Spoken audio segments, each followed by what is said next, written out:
We'd like to begin by acknowledging the traditional custodians of the land on which this podcast was recorded, the Monaro and Ngarigo people. We'd also like to pay respects to elders past, present and emerging. 3, 2,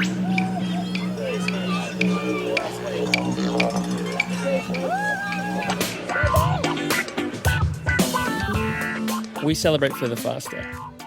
They've been with us since day one, and we're going to shout out Rocky from Further Faster, who knocked the bastard off the 50k at Ultra Trail Kosciuszko. How was he, Ali?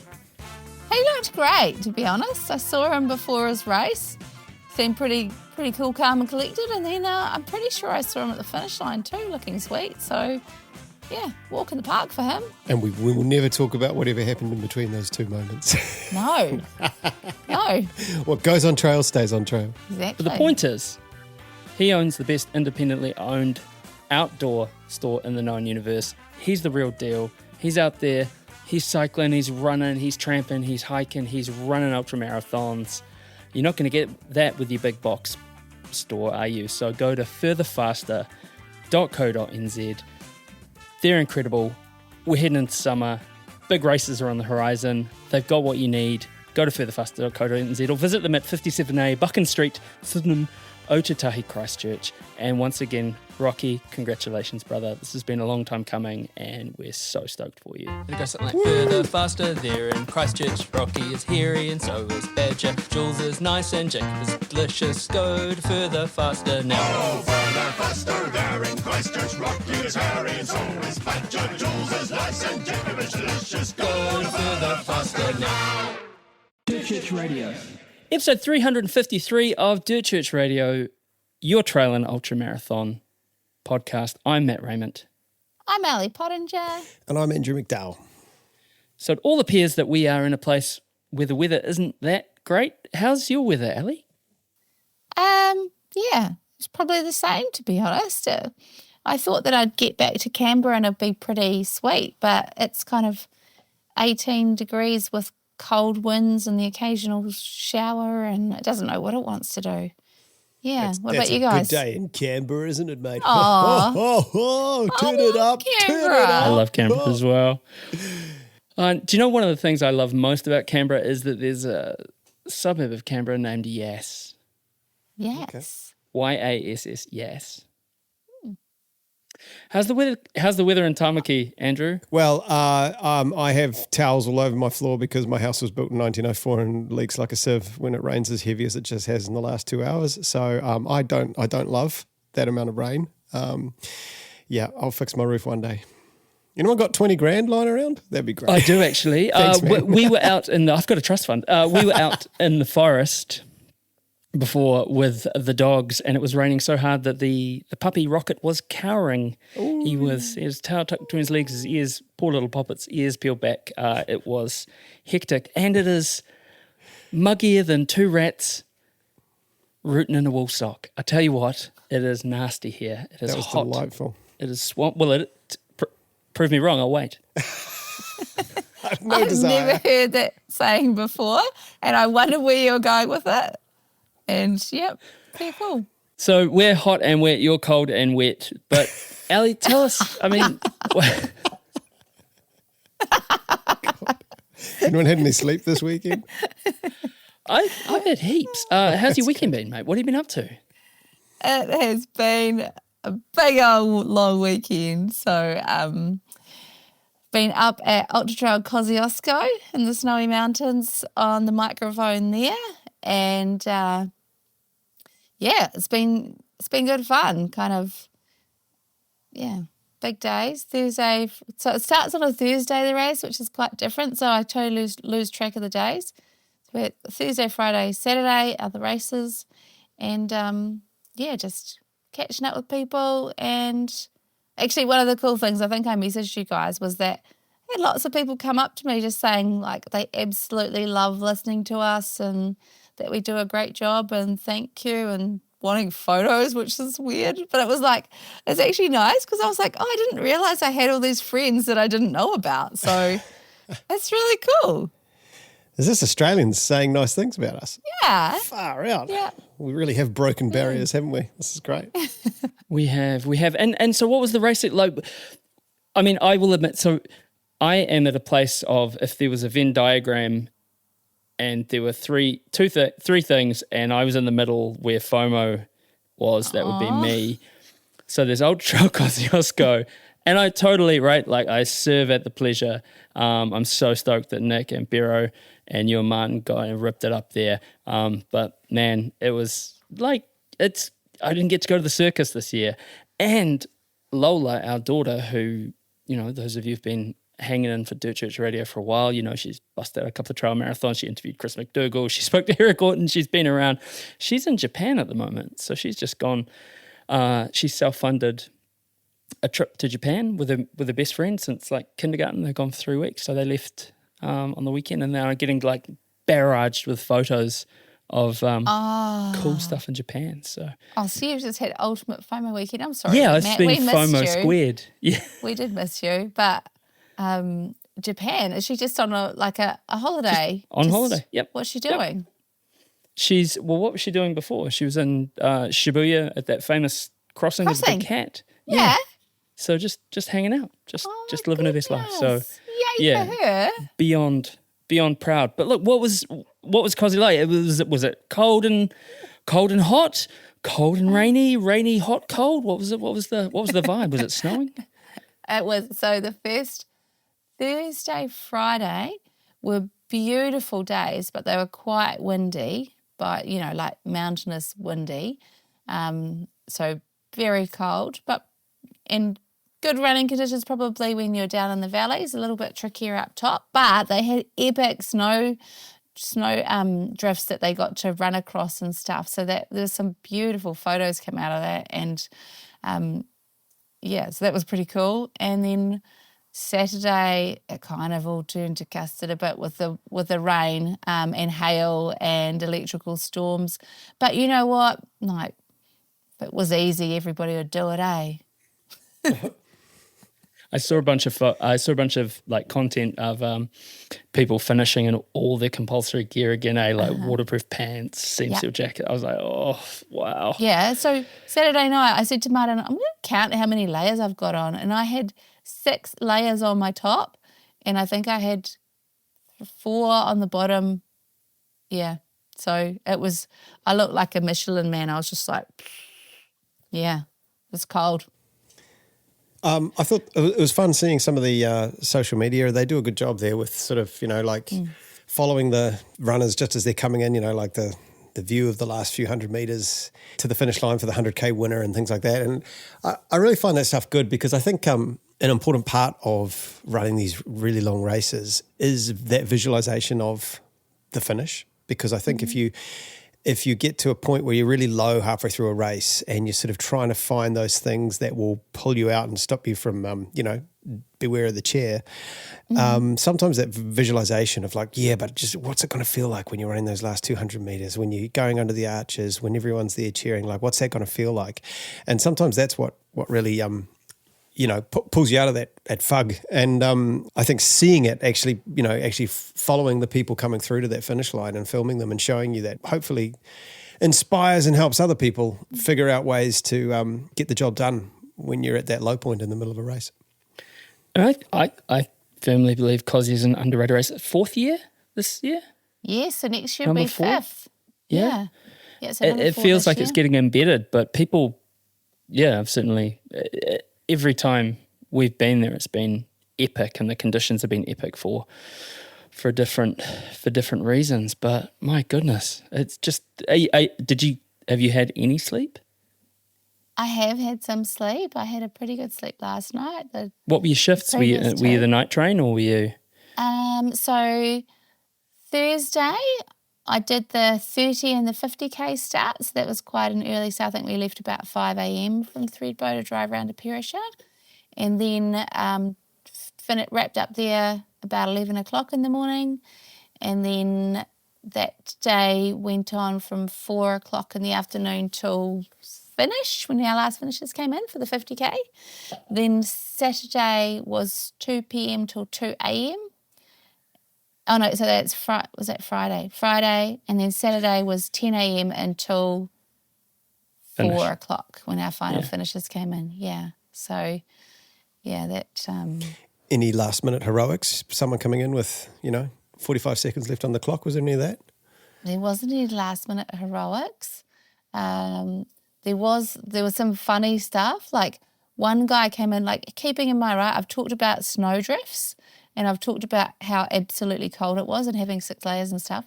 One, I can't remember, I think he was a 100K finisher. He came in wearing a pair of sandals and I was like, mate, how cold were your feet? And he was like, oh yeah, the snowdrifts were pretty cold, hey?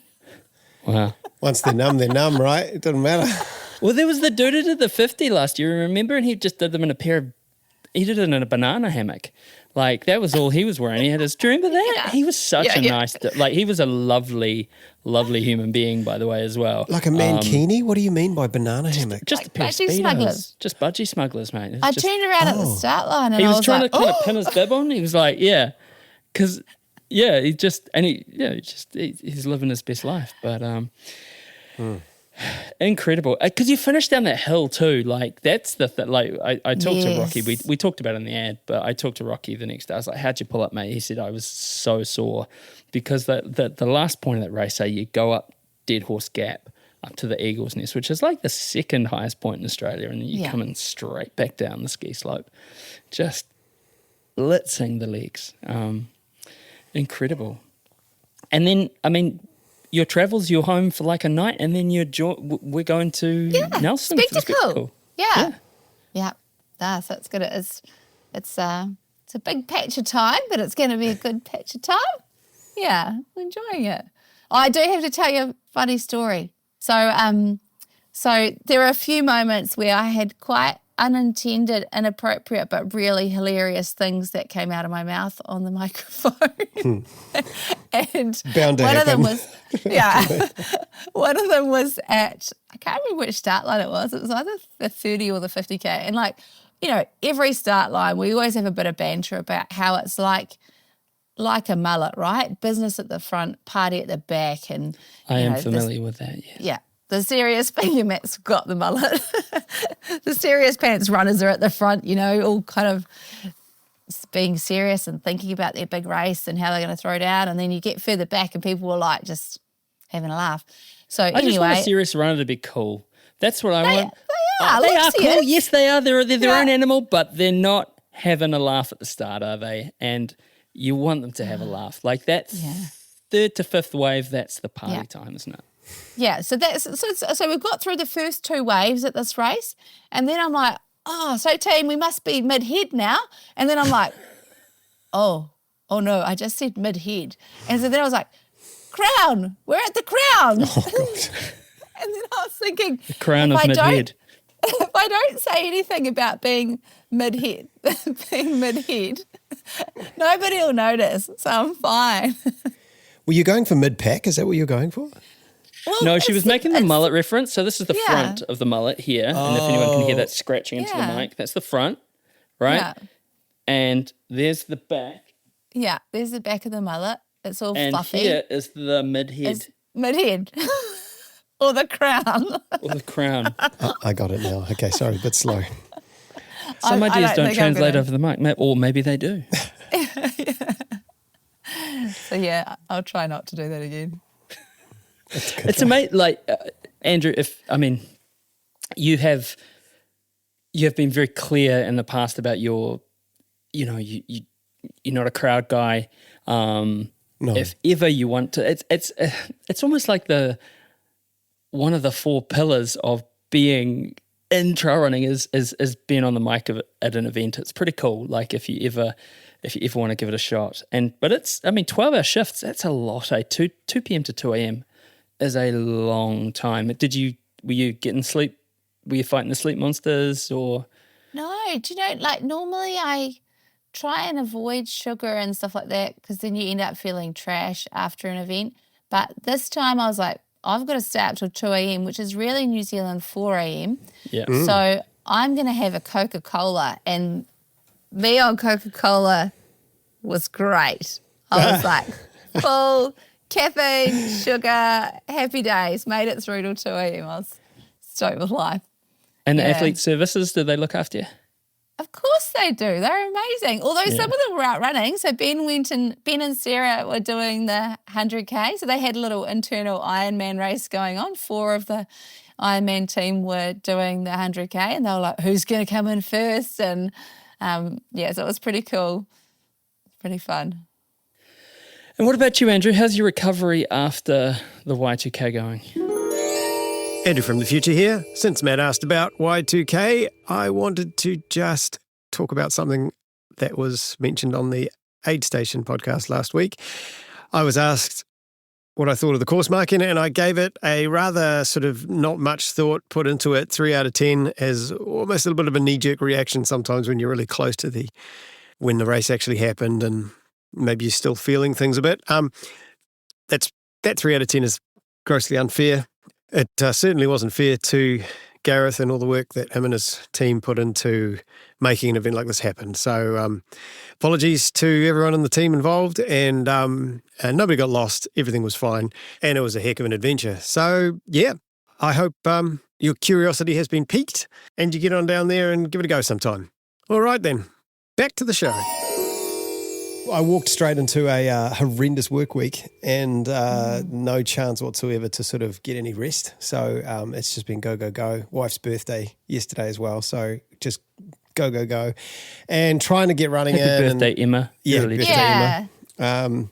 I went for a few runs, but I'd get fortunately, just over 4 kilometres.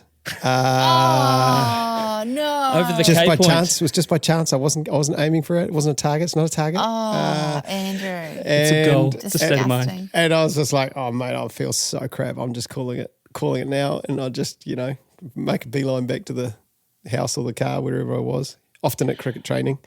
And I just haven't been able to get it's actually the legs are fine. The legs are fine, but the cardiovascular system's knackered. And so you've got to listen to it, even though I've got Kepler in 6 days. There's not much I can really do anyway. Just actually the best thing I can do is not that much. Try and get as recovered as possible. Because I know I can run 60K, but there's racing 60K and then there's surviving 60K, and I'd rather race it. So I think the trick there will be to just basically continue resting and recovering till Saturday and just see how it goes. But yeah, it definitely beat me up a lot more than I thought it would. Plus, I guess just getting a bit older, you don't bounce back from these races quite like I used to. It's my little sob story for you. But at least I made It's it really to 4K. taken. That's not a sub story. It's amazing that you did that, and then you're going to go to Kepler. It's taken root, this 4 kilometre thing. I've had the best week of running movement I've had in months. Right, I know something's happened. Turn the corner, and I started work a bit late because I had to take the dogs to the vet checkups and vaccinations and stuff like that. And I was like, right, I took them for a walk in the morning, and I was like, right, I've got this window. I'm going to get out and do a cheeky little trail run. And I found myself going, oh shit, I hope it's more than 4K. I had this loop in mind. That's how it should be. Exactly. I was like, God damn it, it's there. Do you know, he's in my brain. He got in. I think I did the same in Threadbow, Matt. I think I was like, bloody Andrew. I want to turn around now. I don't have a massive time window, but Andrew. It'll make a difference in the long run. You'll thank me later. Yep, that's right. hate me now, thank me later. But it's about kudos. It's not about cardiovascular can be fitness about or anything. both. All those It can things be do about matter. both, yeah. Absolutely. It's the kudos that I wanted. Purely about Andrew's approval. Yeah. That's it. that little bit of kudos. The problem is, as I think a lot of runners know, is when they when you're feeling, you don't I've had a few days off this week. I haven't been running very well. You're not on Strava very much. And I know when you're injured, you don't even want to know about Strava because everyone's out having amazing runs and everything. And I'm a Grinch when it comes I'm not opening that app. So I haven't actually been giving that much kudos regardless of how far you've gone this week. I'm very sorry about that. So I'll try and do Matt better. could have swum the Cook Strait. Could have swum. It wouldn't have mattered anyway. I didn't. I didn't. didn't. You've been not only commentating, you've been Dirt Church radioing while you've been at Kosciuszko. So who do we have to talk to this week? Who did you catch up with? So I caught up with Nicole pre-race, Nicole Bunyon. She's founder of Running Mums Australia. So we had a bit of a chat about what was to come. And then I talked to Martin Gaffuri, The Honey Buzzard. The Honey Buzzard. We laughed again at the photo of the Honey Buzzard. What? Sorry, just for first timers. So last what does that time mean? we were in Ultra Trail Australia, Mr. Ruth Croft. Last time we were in Australia together, we were thinking about like it was more of a. If you'd listened to the aid station last week, we were talking about what sort of birds we'd be, and we were trying to come up with a cool name for Martin and stumbled upon the Australian Honey Buzzard. Because he spends summer in France, summer in New Zealand. So he's migrating between the two countries. That's what a honey buzzard does? Yeah. Probably not, but if you look okay. at It him, does. he's Okay, it does. There we go. absolutely. Yeah. It spends most of the New Zealand winter in Annecy in France, preparing to run UTMB, and then it goes to Lake Hawea and plucks possums. Yeah. So where were we? So talking to Martin, who has had a big year, right? Like he does the commentary at UTMB, like you said, Mr. Ruth Croft. So it was really fun chatting with him and just getting an insight into his kind of take on the sport and what's going on. We talked a bit about live coverage, which was quite interesting, just kind of hearing the intricacies of that and Cool. the hardware versus the software and what it takes to be one of the live coverage runners or bikers. So talked with him. And probably should have talked with him for longer because we can talk all day. But it was great catching up with him again. And his flight back actually to New Zealand was cancelled. And I was like, oh, mate, what happened? And he said, one of the baggage carts in Queenstown Airport accidentally drove into the plane and damaged the engine, so they couldn't let the plane fly. I was like, oh, that person would be in so much trouble. He delayed flight back to New Zealand. But anyway, caught up with Martin. And then, of course, the wonderful Lucy Bartholomew, caught up with her after her race. On the next day, she was out there kind of cheering and supporting runners. So we had a good old catch up on the mic, and also talked with a lovely lady called Belle, who came up and said, I am a massive fan. I love listening to Dirt Church. I just love you guys. And I was like, hey, would you like to come and actually have a chat on DCR? Turn the table then? on you. Yeah. So she had a chat about what she was doing at Cosy, and it was really neat. So before we crack into that, what we should do is probably crack into this. It's the greatest run ever. It's the greatest run ever. Greatest run ever. This is the part of the show where we ask you to write into us and tell us your greatest run ever. Doesn't have to be a race or a mountain summit.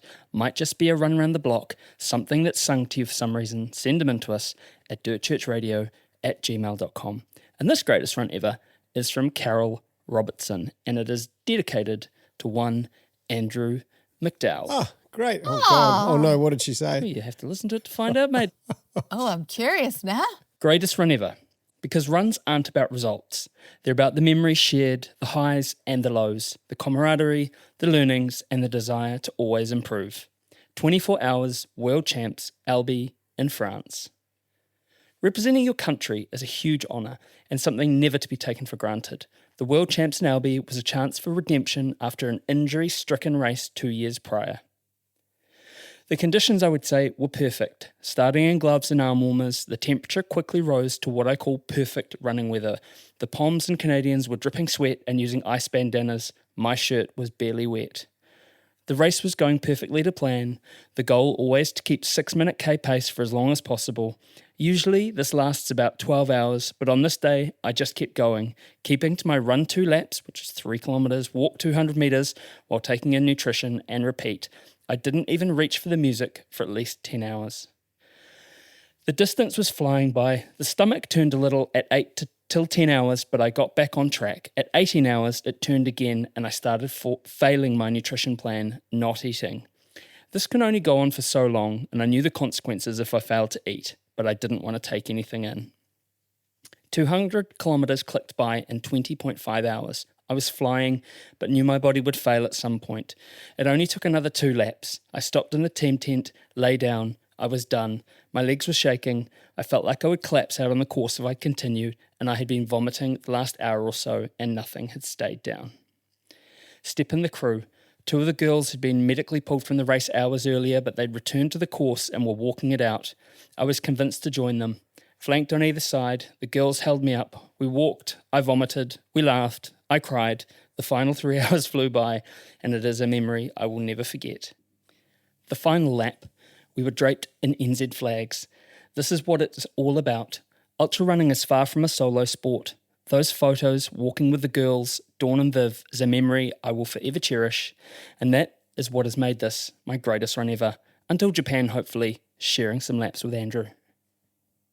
So that was a sweetie greatest run ever, right? And dedicated to Andrew McDowell, which I think is quite cute. I don't remember in the 7 years of Dirt Church Radio either Eugene or myself or indeed Ali ever having a DCR greatest run ever dedicated to them. We're a tight bunch, our 24-hour people. Gang, we're getting a bit low again. We're getting a bit low. Send them in. Greatest run ever. Don't come up to us and tell us you're going to do it, because a lot of you do. Just send them in. Greatest run ever. dirtchurchradio@gmail.com. Please, please, please. We've got a couple in the bank, but we love hearing them. And I was reflecting today when I was on my run. It's been over 7 years of Dirt Church Radio, and we've never gone a week without a greatest run ever. So, Whoa. yeah, send them in, and you can read them on the website too. But look, without further delay, let's crack into Ali Pottinger's adventures at Ultra Trail Kosciuszko by UTMB. Hey team, I am joining you from the beautiful alpine area of Thredbo in New South Wales, Australia, here for Ultra Trail Kosciuszko. It looks like it's going to be a cold one, and I am joined by Nic Bunyon, who is on the commentary team and first time at Kosci. Is that right, Nicole? First time. Yeah. What's your thoughts on Thredbo so far? Well, beautiful. I'm looking out the window now in my apartment and I could see snow on the top of the peaks of the mountains. So it's absolutely glorious. It's a beautiful day. Yes, it is going to be cold, but I'm prepared. I brought my whole house with me, so I've got plenty of options for layers. But yeah, beautiful, and even wildlife. I saw some deer as I was driving in, so I'm looking forward to seeing some wildlife and just amazing runners and running community this week. It's pretty cool. Like on the way here, I stay with a friend each year, and she's like, "Oh, it's blueberry season, so Ali will be here soon." And she was saying, "Oh, do you still love it?" Because she's like, "You've been doing this a long time," and I was like, "Yeah, I do," because these are some of the most special moments in people's lives. Like, it's pretty neat to be, although we're standing at a finish line in the cold when it's not even going to hit 10 degrees all day in all the weathers. So that side of it is not so appealing, but getting to be there to see those expressions on people's faces and know what's gone into working towards it, that's where you get your hit, hey? It's pretty exciting. What's it like for you, Nicole? Well, you're right. Standing at a finish line, especially in my shifts, which a lot of them are going to be in the dark in the middle of the night, is quite uncomfortable. But I feel like it's a privilege to be there, even if it is uncomfortable, because seeing the face of someone who's gone through that journey, running through the night and the day and then the night again, especially in, the longer races, it's just a privilege to see someone who's tried so hard to get to the end. And I know myself, I've run a few 100Ks, what it takes to get to that start line and what it takes to finish, and just the highs and the lows along the way. So for me, this is almost, I'm going to say, more special than running myself because I actually get to feel those experiences of other people. So I really love seeing that. I love seeing all different types of people having a go from all walks of life and all ages coming through that finish line. And of course, this time I'll get to see them as well on the start line. Yeah. And I can draw on my experience of what that feels like to be on a start line. Yeah. Kind of nervous and excited and all those emotions rolled into one when you know you don't really know even what's fully going to unfold in the day ahead. Yeah, So, yeah. it's Yeah, pretty you don't like it. Shit could go sideways. It totally can. It often does. But that's part of the mystery, right, Yeah. of this long distance running is that you're like, well, how am I going to problem solve? Like, what's going to happen? What's the weather going to be like? And you may get all weather here. Like I think you're going to get every Oh, my season. goodness. Today I've had every Yeah. season driving down. Yeah. So you be prepared for everything. But I think having those sort of races where everything doesn't always go perfect is really good race. Like I feel like it's good to be able to problem solve and navigate through those challenges and then come out the other side and have a story to tell. Yeah, it draws on your resilience. And like, I think that's, those hard races are the ones that you're like, man, I learned a lot about myself there. Or I learned that I actually could keep going when I didn't think I could. Yeah. So they're pretty special, even though they really suck at the time. But you'll always remember it. Yeah, you always remember it. That's exactly right. Yeah. Yeah. So, I mean, I guess we're full of excitement and nervous anticipation and apprehension about what's to come. It's quite funny being early before an event and you just remember how much goes into it. Like I was just, yesterday walking around and there's already portaloos here and crowdies and the course has been marked for like a week now and people have been shoveling snow to make trails for people. And it just always reminds me like, race day, when you're a runner, you don't see these things, but when you're here around the event or after the event, you're like, oh yeah, it's quite an effort to put it together. Yeah, the team are amazing. They work so hard behind the scenes and I don't think, people realize how much goes into an event like this. There's just so many moving parts, so many people in the chat behind the scenes. Yeah. There's people coming from here and there. I mean, even our own team, our own commentary team are coming from all sorts of places at different times. But everyone works together and to pull off such an amazing event. So, it's going to be incredible. It's going to be beautiful. It's going to be fun. Yeah. Oh, well, maybe we'll do a little animal bingo. So far we've seen deer. Yes, we didn't hit the deer, so that's a tick. Because long may that last. Yes, let's hope so. We've got some late night, early morning driving ahead of us. We do. But no, it'd be interesting to see anyway. Maybe a wombat. I love wombats. Absolutely love them. So hopefully we see one, but just not when Not it's in on front the of the road. car. Yeah, not in front of the car. Yeah. Cool. All right. Well, let's crack on. We'll go have a wine before the race Sounds like a starts. plan. Well, we have just finished the start line of the Kosci 50K and the vibes were super high. Lots of happy runners smiling. We must have dished out an ultra marathon worth of high fives. Yep, and already. I am joined by the Honey Buzzard, Martin Gaffuri, who is a fellow MC at UTK, but also all over the show. Hey, Martin. Yeah, it's been good to be back once again at UTK. I think third time for us both. Yeah.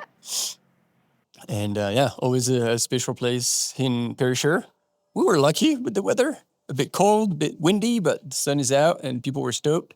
So, good times. It's funny because we're at a ski hub, right? Like it's a different kind of vibe to other start lines that we work at. Yeah, and it's good that they can be all sheltered as they wait, but they behaved as soon as we asked them to actually get onto it's about like herding cat at the beginning of a race, and they were like, all right, come to the line. But yeah, they were good. And you've worked at a lot of events this season, like UTMB is obviously the biggest shiny diamond. How does Ultra Trail Kosciuszko compare to the other events that you've worked at? Well, I mean, Ultra Kosciuszko is UTK by UTMB, so Yeah. it is actually part of the UTMB World Series. So from that standpoint, like it is that kind of big international event with like super professional approach, super well handled as always by the Ironman Oceania team. Like love these guys, love to work with them, and and so. Yeah, it's funny because we've had this conversation at previous UTMB events this season, where you feel like they really want to keep the local vibe, local energy, recognizing, we had Iris doing the blessings at Yeah. the start, and they care a great deal to keep that and maintain that, and then just add a layer of, their obviously. Their work is putting on like international events, so they bring with this level of professionalism, but do not take over. And I think that to their credit is a fantastic approach. And so having been to events like obviously UTMB Mont Blanc, but like the Chihuahua by UTMB, which is a new race in Mexico, and man, the vibes were insane. And in Copa Canyon, where one of the birth place of ultra running with the Tarahumara and the Raramuri.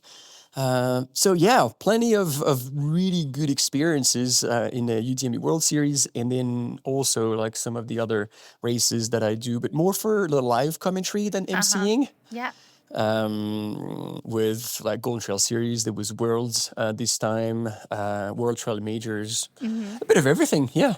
And has that just ramped up for you? Like you've always been doing commentary, right? But do you feel like has the landscape changed with the live coverage? It certainly has in the past few years, and I would say for two main reasons. The first one is because, trail running is growing and there's more money in it, therefore more budgets. So that's probably reason number one. And having more budget, but it has to go hand in hand with better technology. Yeah. And now, like there are a few companies, not many, but a few that have basically nailed how to do live broadcasts in really harsh environment with very little reception. And I don't know, like for me, the world's best, hands down, because they've been doing it for way over 10 years with the biggest events. So they've basically learned along the way, and they developed both their software and their hardware. So the pack that the cam runners and mountain bikers carry are fully pieced together and designed and pieced together in their studio. It is Outdoor Sports Live. They're based in France, and they do like most of the UTMB World Series events and the Golden Trail Series events as well. So I think this is the only company that is broadcasting on actual TV channels like Eurosport. Oh, cool. Yeah. So it is a big step forward. And I think this is exciting for the sport, because last weekend I was doing the commentary for Ultra Trail Cape Town. Cool. And this place is mint. But if there was no live coverage, like people wouldn't know.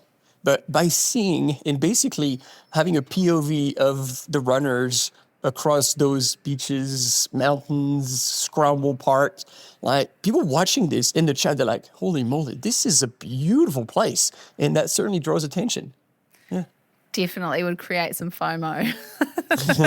Yeah, it does. What, like you doing it, the live coverage, is there a place that's given you the most FOMO that you're like, I've got to go back and run there? But yes, and UTCT is one of them. Yeah. For sure. Same. They have a great team, and the course is just fantastic, and the community as well. So yeah, there's a lot of elements, but at the end of the day, I have to pick my battles, and I find a lot of joys and excitement, and also just. Like, I feel very privileged to have the opportunity to live these events from the inside and share it with everyone, because like having the chance to bring forward all these runners that are on camera, but also like bring light on, again, those light streaming companies, the camp runners, the mountain bikers, the drone pilots that are behind on the field providing those images. And it's funny, there was a conversation in the Single Track podcast in the US with Finn. They were revisiting the broadcast of UTCT, and they were like, man, that pass by Jeff Mogario on Dmitry Mitayev, really towards the end, and there was one cam runner on each of them, and so we had first-hand experience of that pass, which was legendary. That's and pretty so epic. the fact that now these production are able to provide that kind of images and stoke, it's it's unprecedented. And there's a lot that goes into it, right? Like, it's interesting hearing you talk about the hardware because, like, I guess I first got to witness a small part of it at UTA this year, being a major, and seeing, like, knowing the caliber. Like, they have to have a really high UTMB index, don't they, to be running? Yeah. I mean, they all have the ability to be pro athletes, and some of them are actually. Yeah.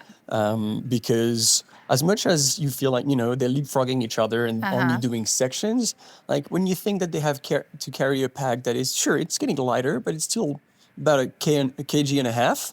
Okay, that's pretty good. That's better than what really I brought it down. anticipated.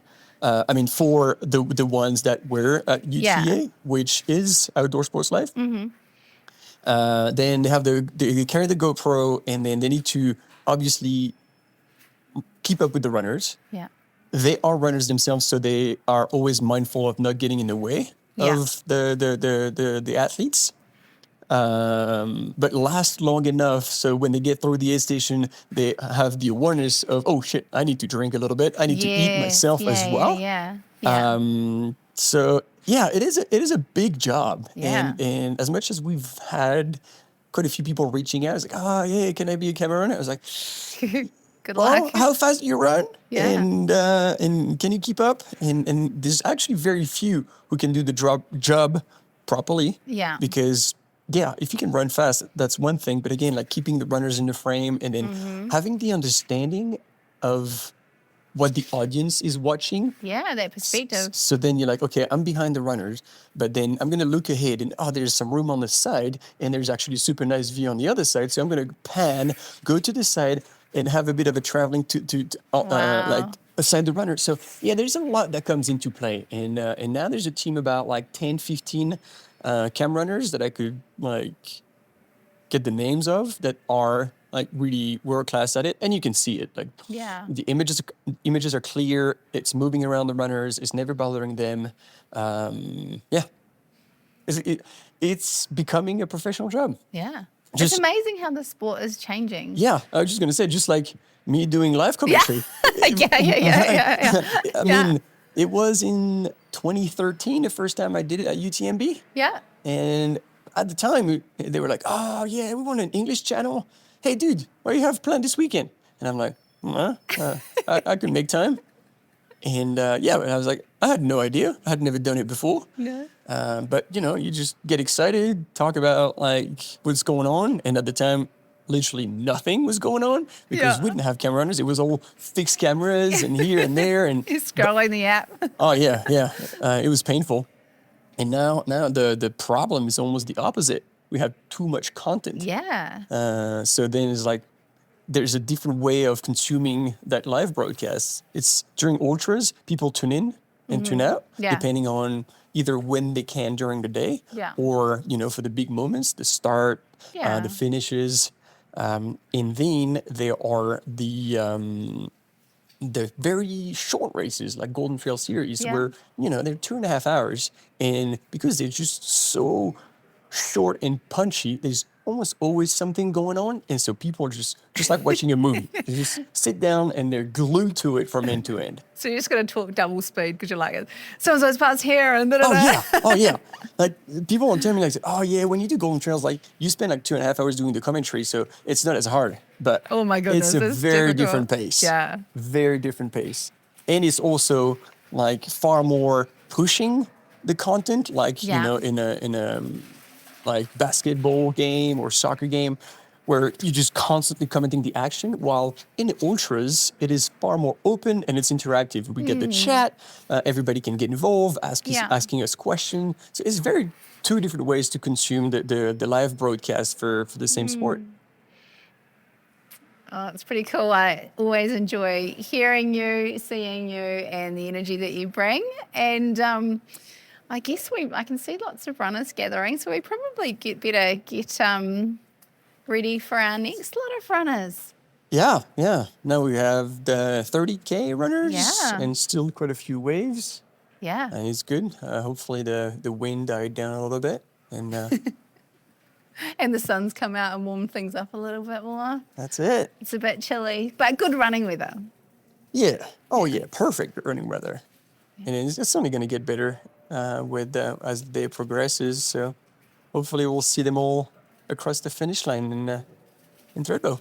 Yeah. Oh, thanks for chatting, Martin. I feel like we are going to talk all day, but just not on mic. Yes, we will.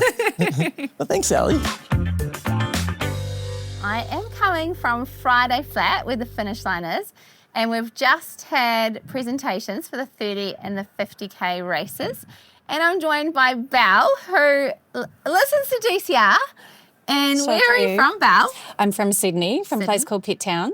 Pitt Town. Yes. Pitt Town. It's near Windsor. Oh, okay. Yeah. Yeah. Cool. And which distance did you run this I weekend? did the 50K Yeah. for my 50th.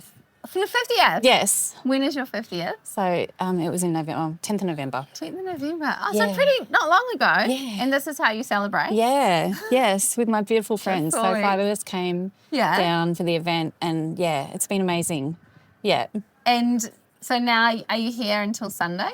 No, we're just here till until tomorrow. Yeah, tomorrow. Yeah, so we're here to cheer on some friends doing the 100 and the miler. Are there going to be So- some like cake or wines or something later? I know. We definitely, we had all intentions of having some champagne last night, but we Yeah. were just so exhausted. It just didn't happen. So we No. ate pizza and went to sleep.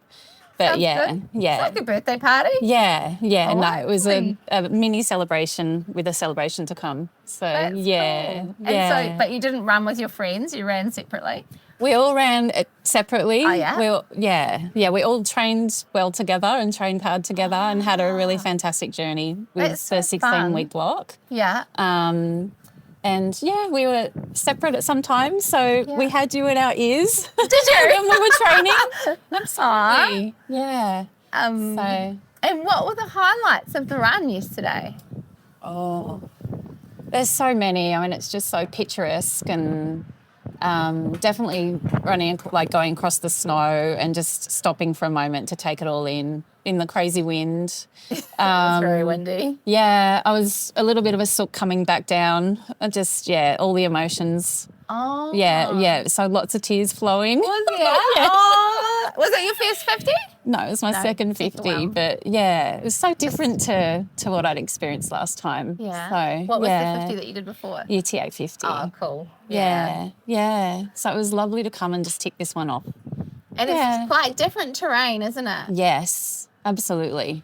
What did Yeah. you think, like, the section from Perisher down to Threadbow Valley Trail, the TVT? Yeah. What did you think of that? It's just challenging. Yeah?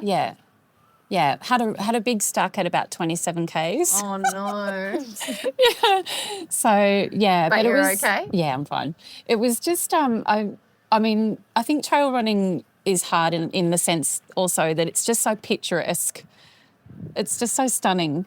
So coming to somewhere like this for the first time and not being distracted by what was around us was really hard. Yeah. So have to come back and just come for a Just do a a girls' week weekend. away. Yeah. Yeah. Just go running. Yeah. That sounds pretty cool fun. Yeah. And then what's next? So are you guys going to keep trying to do more trips around going on running holidays, or what are you going to do? That would be nice. Trying to twist her arm to join me in the 100 at UTA. Oh, so Belle's friends trying to convince you to do the 100 at UTA. We'll see. And what do you think? Yeah, we'll give it some thought. Yeah, I need to work on the self-doubt, Ellie. Oh, So, yeah. well, you I know, think- you've done a 50, put them together. Yeah, that's right. That's true. That's true. Yeah, we'll see. We'll see. You've got time. It's definitely, I would love to do it one day. Yeah. Well, sometimes it's just worth, I want to say grabbing it by the balls, but surely there's a better word. But, Yes. if there's that thing that you want to do, then it's worth giving it a good crack. Yeah, eh? absolutely. Absolutely. Yeah. Yeah, it's definitely inspiring coming to somewhere like, to one of these events and, like just chatting just now with the gentleman that... Martin? Yeah, the gentleman that did the... Jock, yeah. In the 80s, he's 83 years old. Yeah. That's just incredible. This is the thing, right? So, I think that's one of the things when it comes to that self-doubt and coming to these events and you go, actually, I'm hanging out at a finish line and I'm seeing this real range of people doing it. Yeah. Don't really give a crap what time it takes. No. It's just like they just get out there and give it a red hot crack. Yeah. And there's not really barriers. Yes. So it's a dangerous place to hang out at a finish line, I reckon. Agreed. 100%. But a good place. Yeah. Yeah. No, it was really lovely to be here for that presentation today. Yeah. Like just to see, it was, really special. Yeah, I always think it's great to have that range of age groups presented because it's so important, right? Like that's what keeps people in the sport. We don't expect the same results. Yep. But it's nice to acknowledge those people that are, absolutely doing it. Yeah. Yeah. Amazing. Yeah. Aww, yeah. Cool. Oh, Yeah. All the lovely feels. to meet you girls, and I'm excited. I'll see you at the start line. We're so excited to meet you. Thank you. Yeah, well, I'm joined now by my great mate, Lucy Bartholomew. Second place in the 50K yesterday, Lucy. I know you were like, oh, it's not really the distance I'm used to. How was it out there? Yeah, it was everything that I wanted. It was definitely just on the gas the whole time kind of race. The women's race was just so tight, and that's what I wanted, was a really dynamic, super close and just kind of unrelenting, and that's what it felt like. It just felt there was pressure from in front, pressure from behind, people in front, and it just was really challenged me in the things that I'm not super comfortable with, and I found some comfort in that out there. What are you not super comfortable with? Running that fast. There were so many times I was like, is this sustainable? And I was like, question mark, question mark, question mark. And, sometimes I had to ease off, and also just like trying to fuel at that intensity, like just those kind of things. Usually if I struggle to eat, I'll just slow down to a walk, and there was just no time to do that. So it was like, rip open the gel and just slug that thing down. And you didn't feel like any unsettled in the tummy? It was all okay? It was okay. I think the conditions being cooler, it was friendly. Yeah, okay. And on the nutrition front, I definitely fell behind on what my A plan was. Okay. But it's definitely a step up from what I've normally done and what I would usually do in this kind of situation. Yeah. Because I think historically you're always like, I never feel enough. Is that right? Early days.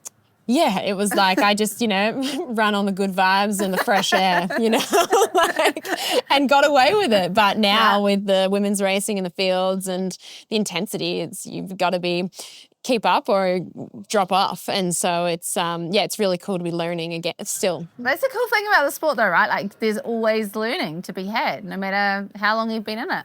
Yeah, I was saying to some people at the start line yesterday, it just feels like I feel like a student going to school when I come and run in these races and in the mountains. And it's just, you don't always win, but you can always learn. And there's something to take away from everything. And I learned a lot about myself and what worked, what didn't, nutrition, pacing, the way I packed my pack. I just did little things differently just to see what I might take forward and what I might leave behind. Uh-huh. So this does seem to be a bit of a change of tack. You've been doing some pretty short, spicy races lately, really throwing down in the local scene. What's the method behind that madness?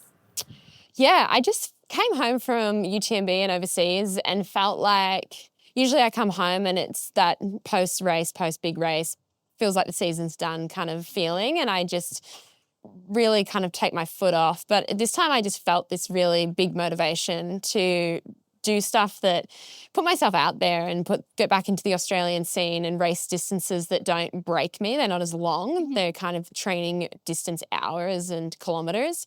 I just, with the fields that have been assembling from international athletes and local, I thought, what better way to get better at something I'm not very good at. You're pretty good at it, Lucy. It's not my forte. If you were to ask people, they would say 100K, 100 miles. Yeah.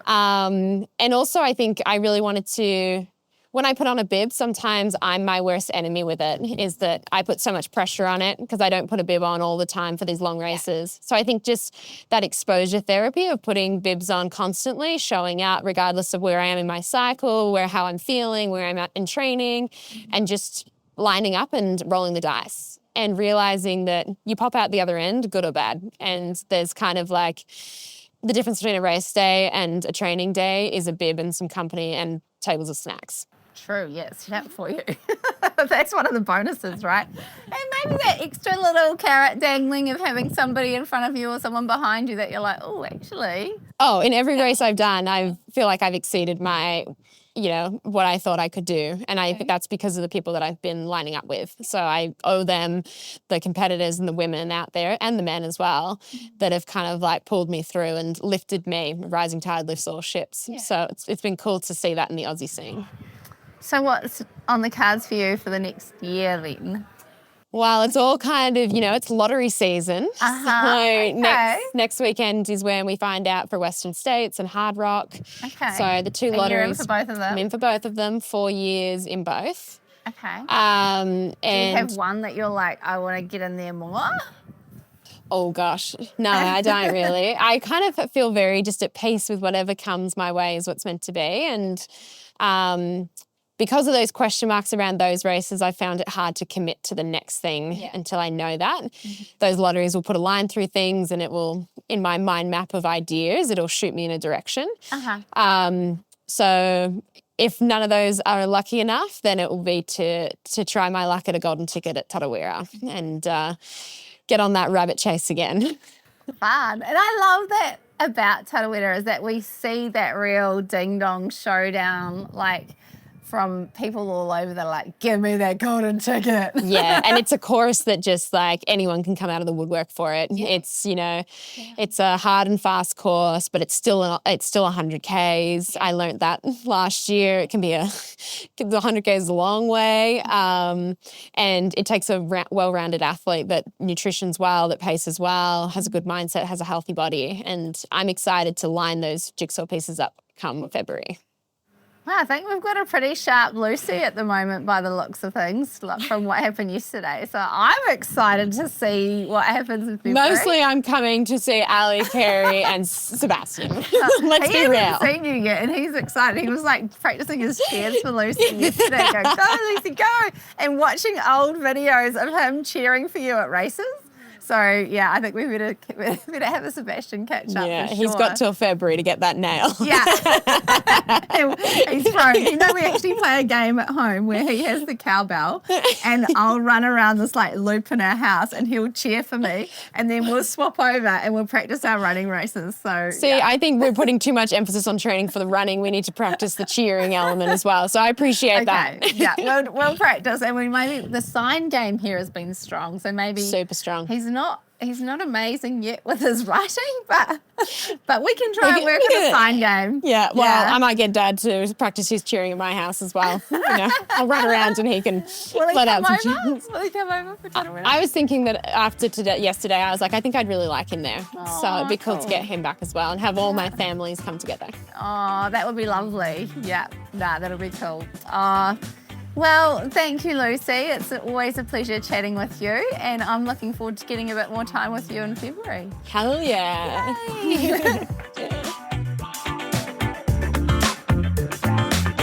So look, we are all going to be in the South Island next week. Andrew's going to be at Kosci.